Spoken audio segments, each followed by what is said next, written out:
Daily కుట్టే blouse, కట్టే blouse ఏంటది? Cross blouse. క్రాస్ ఈ విధంగా వేయాలి. బ్యాక్ పార్ట్ ని క్రాస్ గా వేస్తున్నప్పుడు చంక చూడండి స్ట్రైట్ ఉన్న వైపు ఉంది, అలా ఉంటే క్రాస్ బాగా వస్తుంది. మెడ దగ్గర, నడుము దగ్గర చంక ఎలా ఉంది అలాగా డ్రా చేసుకుని మీ ఆది బ్లౌజ్ ని ఈ విధంగా పెట్టేసుకోండి. హుక్స్ పట్టి ఉన్న ఫ్రంట్ అని పెట్టుకుని ఫస్ట్ మెడను గీసేయండి.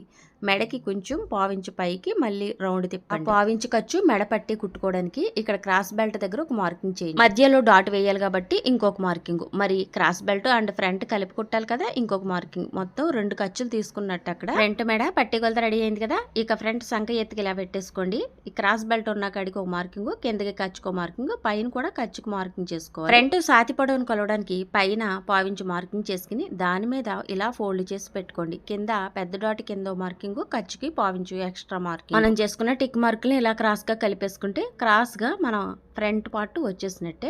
ఇక సంఖ లోతు ఒక 6 ఇంచ్ వరకు లోపల మార్కింగ్ చేసి ఇటు సంఖ వైపు ఇటు షోల్డర్ వైపు కలిపేస్తే మనకి సంఖ లోతు వెళ్ళిపోయి అక్కడ ముడతలు రాకుండా ఉంటది. అంతే, ఫ్రంట్ కట్ చేసేసుకో. బ్యాక్ పార్ట్ ఎన్ని మెథడ్ లో కట్ చేసినా ఫ్రంట్ ఈ విధంగా ఫాలో అవ్వండి, చాలా ఈజీగా ఉంటది. పర్ఫెక్ట్ మెజర్మెంట్ లో వస్తాయి. చూడండి అసలు ఫ్యాబ్రిక్ మీద కూడా వేసి కటింగ్ చేసేస్తున్నాను. ఈ రోజు అయితే ఫ్రంట్ కటింగ్ పెట్టాను కదా, రేపైతే మనం దీని స్టిచ్చింగ్ అయితే పెట్టుకుందాం. అది కూడా వేళ్ల కొలతలతో డాట్స్ వేస్తాను కదా, ఆ విధానం చూద్దాం. సిల్క్ ఫ్యాబ్రిక్ కదా గమ్ అంటిచ్చేస్తున్నాను. ఈ టేబుల్ యూజ్ చేసిన కాడించి కటింగ్ లో ఈ గమ్మును కూడా యూజ్ చేస్తున్నాను. దీని లింక్ అయితే స్క్రీన్ మీద కనిపిస్తుంది. వీడియో ఒక లైక్ చేయండి. బాయ్.